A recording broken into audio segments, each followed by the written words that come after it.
The dark side of the Constitution. Question 17. Why did the Founding Fathers use ambiguous terms to refer to blacks in the U.S. Constitution? Thomas Jefferson and James Madison, the primary drafters of the U.S. Constitution and Bill of Rights, had no intentions of providing freedom and the blessings of liberty to black people. They sanctioned, codified, and institutionalized black slavery into this nation's founding documents. Jefferson, Madison, and other drafters of the Constitution carefully avoided using the words slaves, Negroes, or blacks. They intentionally used broad and ambiguous terms to disguise and minimize debate about the caste system they were creating. Moreover, they wanted to avoid leaving fingerprints in those documents that specifically identified the human beings who would be enslaved, dehumanized, exploited, crippled, and killed.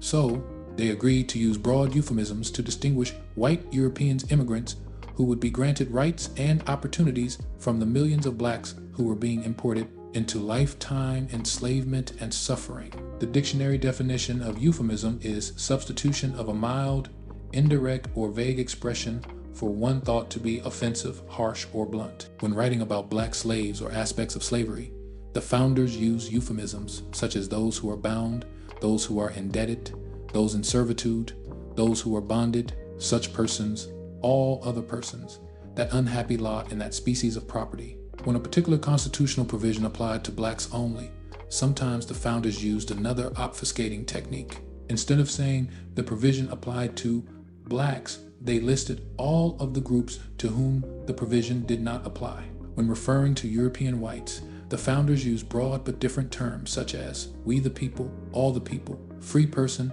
immigrants, and American citizens. Jefferson, Madison, and the other framers spent the first week of the Philadelphia Convention discussing the necessity of the caste system they were putting in place legally and the importance of choosing language to obfuscate their intentions. The framers also wanted blacks in slavery obscured to avoid looking like hypocrites while preaching freedom, democracy, and equal justice to the rest of the world. But they were convinced that this nation could only develop and prosper with free black labor, which would be the heart and soul of the evolving nation. Therefore, the nation's most sacred documents, the U.S. Constitution and the Declaration of Independence, were inspired and shaped by the most notoriously inhumane institution in world history. To the authors of this nation's founding documents, black slaves were an absolute necessity and also represented personal wealth and the country's greatest natural resource, though never acknowledged in public documents. The attending delegates swore an oath of secrecy, and James Madison even refused to allow his notes of the meetings to become public until after his death. The founders did not want Madison's notes to reveal that slavery had dominated the internal discussions or the nature of those discussions. The conflict was whether to state specifically that blacks were not included in the benefit of this new country,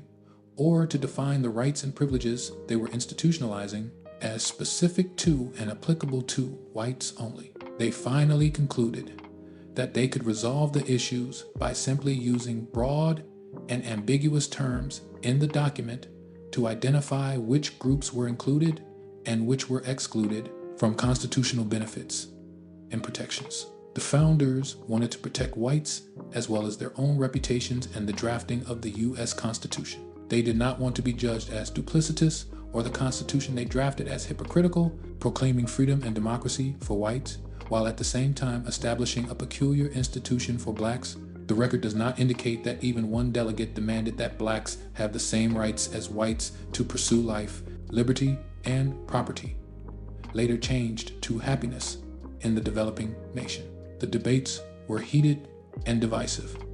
However, Jefferson and Madison prevailed, arguing that it would be better not to stain the Constitution with the word slaves. Instead, they decided to make a low-key approach in identifying the victims. Nearly a century later, conservatives of the U.S. Congress employed that same tactic in writing the 13th, 14th, and 15th Amendments to the Constitution. In the 1,960 seconds, again, conservative policymakers persuaded Congress to use broad, ambiguous terms to avoid specifying the benefits and rights targeted to Black Americans. The pattern of using euphemisms to obscure intent is entrenched in the nation's polity, historical patterns can only be recognized if you know history. Again, during the 1960s Black Civil Rights Movement, conservatives and liberals alike used euphemisms to misdirect Black leaders into accepting the designation of Blacks into broad and ambiguous categories such as diversity, minorities, multicultural, and people of color. How ironic it is that Black civil rights leaders, elected officials, ministers, or liberals seldom seem to recognize the euphemism tactic perfected centuries earlier that specifically rendered Black people invisible. Conservatives instituted the use of broad and ambiguous terms to halt the Black Power movement in the early 1970s, and were totally surprised that neither Black leadership or white liberals objected. Instead, Blacks leading the movement adopted and supported the transition in public policies from Black to broad euphemisms. The Black leaders quietly gave in to political correctness and benign neglect policies and presided over the shift from Black to broad groupings, which displaced and rendered Black Americans null and void. Those who were leading may have grown tired, frustrated, and even afraid, but they bear responsibility for misdirecting and not speaking up for Blacks in public policy formulations. The obfuscation technique introduced by the Founding Fathers in drafting the first U.S. Constitution has been successfully employed in the legal aspect of race matters through the present day.